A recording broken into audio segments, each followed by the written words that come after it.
and Mark 2 review. These are two really good motorbikes for grind, and we're going to be taking a look at them today.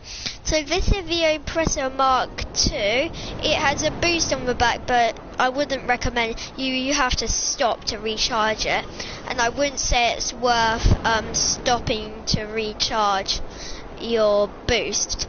But it's basically just an acceleration thing. But anyways, this is a very agile jet with very good rockets on them actually, and it has countermeasures on it as well, as you can see there. It's a nice agile bike. It's pretty fast, but if you hold down the handbrake you go about 130 miles an hour instead of 110.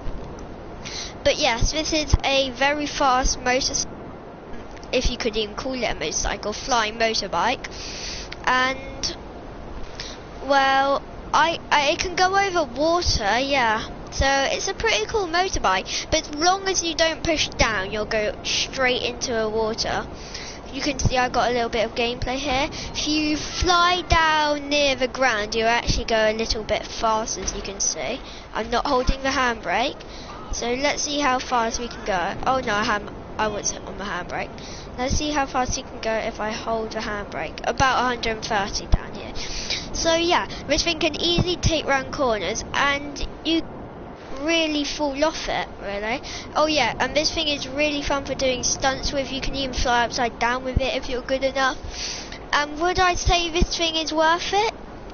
Well, don't use it for griefing, only use it for grinding, otherwise people are going to get pretty annoyed with you and pretty quick.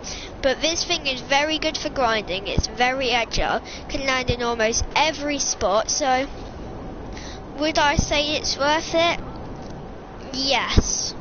So go check that out. It cost, here on Warstock it costs, let me go have a look.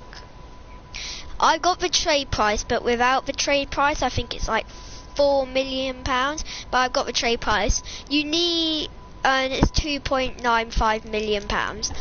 But if you're gonna want to get this vehicle, you're gonna want to own a nightclub, and with that nightclub you're gonna want to own a terabyte. As you can see, I've got a terabyte. The reason you're gonna want a terabyte is because if you don't have a terabyte, you're not going to be able to put any upgrades on it, so it sure would be good for getting around, but when it comes to killing your AI enemies or players, if you that kind of person, it's not going to be that great because it will only have stock machine guns, no countermeasures, and it will be a little bit slow because you won't have any of the engine upgrades, and it won't look as cool.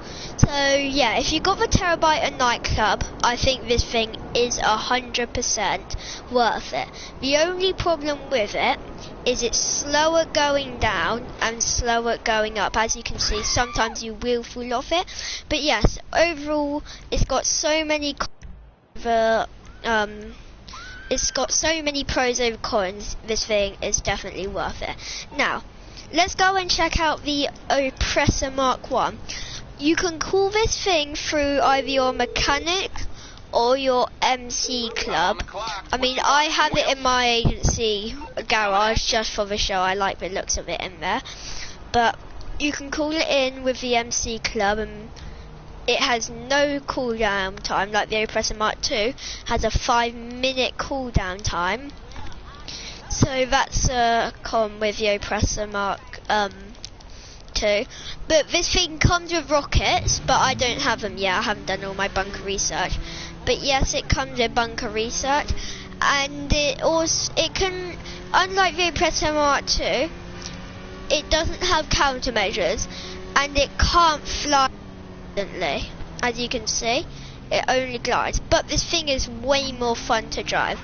I mean, what I like to do is get up to speed in this, and then go into the air, and then just boost up, and then you can go furthest.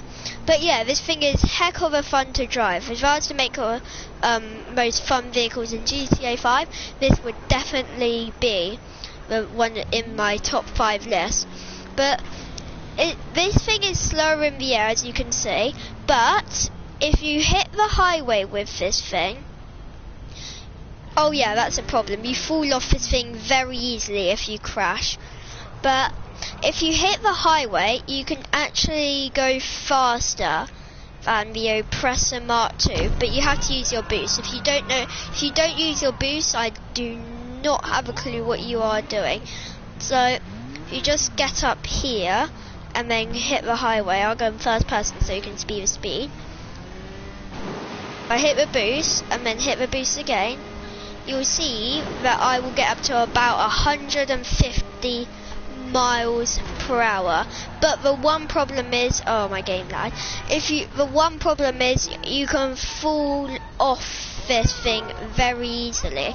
So if you crash, well, you might die and it will become a bit slow. But this thing is also very good for transport as well. You can cut corners. It's okay for combat. Better than Mark II if you want to take out a ground target. And why you may ask me that is because, watch this, you can dive straight down. If you go straight up, spin around is what I like to do so you don't get shot so easily. And unlike the Oppressor Mark II, you can go straight down, and then if you have missiles, you're going to need missiles for this thing to be good at combat. I mainly just have it for getting around and for having fun. Like, this thing is really fun to drive. And like the Oppressor Mark II, it can drive on the ground, and as you can see, sometimes you will actually crash this thing and die. But if you spawn really far away from it and it's in a tricky situation, just return your vehicle and call it back in. Yes, this thing is pretty fast. It's not as agile as the Oppressor Mark II. It will turn pretty slowly. If you're trying to do sharp corners, it won't do any better than a car. But overall, yeah, this is a pretty good bike. You can cut corners in it when you're on the highway. You can just and drive like this. And what I like about this more than the Oppressor Mark II is you can actually drive it on the ground. The Oppressor Mark II, you probably already know, doesn't have any wheels.